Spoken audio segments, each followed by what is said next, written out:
Magandang umaga mga kabay.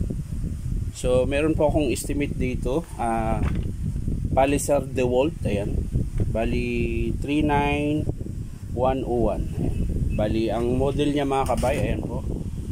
Ayan. DWP 849X. Ayan. So hindi ko po alam mga kabay kasi tinanong ko yung nagre-receive, wala naman daw sinabi yung customer. O baka di lang nila natandaan. So ngayon papaanda rin na lang natin.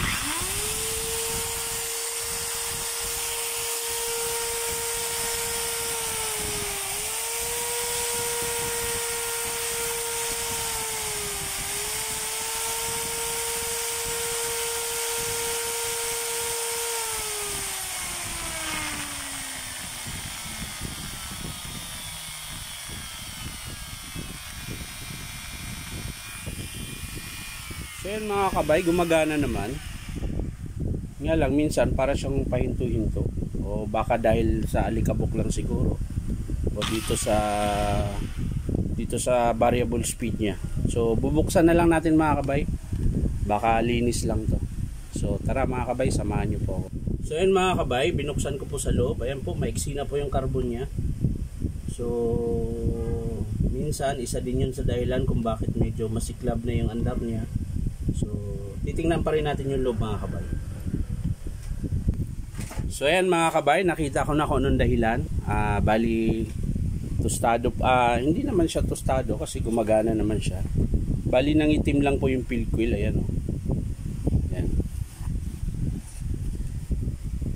Ayan po. Ayan. Lagyan natin ng plus mga kabay. Ayan. Ayan, tingnan nyo po yung fuel coil mga kabay. Sunog na yung varnish, pero gumagana pa siya. Masiklab nga lang mga kabay. Ayan. So yan po yung dahilan siguro kung bakit sa yan, pagkakaalam ko mga kabay, ito hinahawakan ko yung armature nya, ang init na po. Wala pa po yung load pinapaandar ko lang yun Ayan o, ang init. Ayan. Tapos yung commutator nya mga kabay, medyo may tama po yung dalawang bar. Ayan po, kung makikita nyo po yan, yung dalawang yan. Ayan. Kaya siguro mainit siya mga kabay. Ayan. Ayan.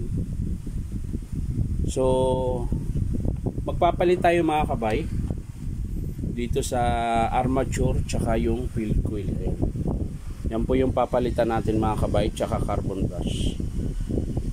So check din natin yung sa ano niya mga kabay dito, kasi minsan bumabagal siya, humihina pero minsan kasi sa alikabok lang yun, kaya lilinisin ko lang siya muna. So ayan mga kabay, bali nilinis ko na po yung module nya tsaka yung variable speed nya. Blower lang po yung gamit ko sa paglilinis. Ayan. So titesting natin ngayon mga kabay. Babalik natin yung armature kung hindi papalya yung module nya, kasi yung armature tsaka fuel coil mga kabay, yan sigurado na ako magpapalit talaga tayo dyan. So mga kabay, kakabit na natin to. Babalik na natin yung armature mga kabay. Ayan. Pumasok mga kabay. Yun. Kailangan na pala gulatin para pumasok.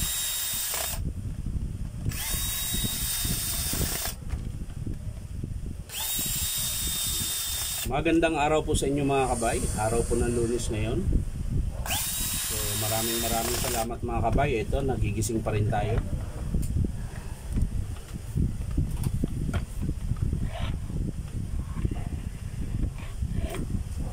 Babalik natin yung carbon mga kabay na maiksi.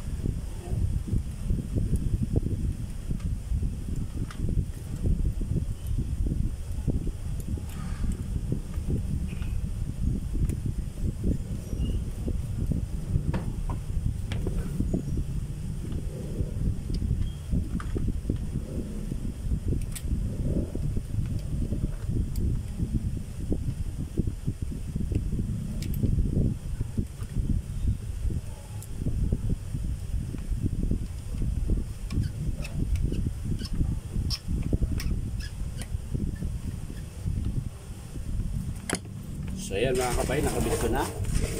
Sasaksak natin ngayon. Sasaksak. Ayan. Kasi ito mga kabay, masiklab po talaga yung andar. Kita nyo po yan mga kabay.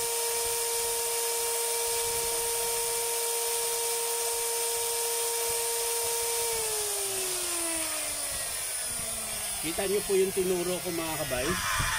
Yung tinuturo ko, malakas po yung siklab niya. So dito mag-aapoy talaga siya. So yung sa variable niya mga kabay, di naman nagluloko. Ayan, tingnan mo, umabagal pa rin siya. Ayan. Gumagana pa siya mga kabay.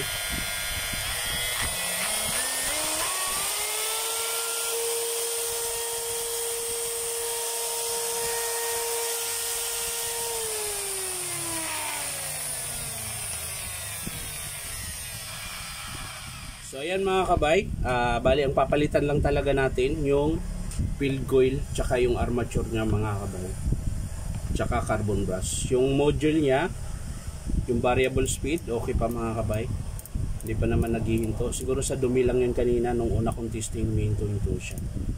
Yan. Pero nung nabugan ko na siya ng blower, okay na mga kabay. So yan lang po mga kabay ang papalitan, armature tsaka field coil, tsaka carbon brush. So yan lang po mga kabay, maraming salamat. Sa mga gustong manood ng full video nito mga kabay, bisitahin nyo po yung aking YouTube account na ang pangalan ay Inom Tabay pa rin.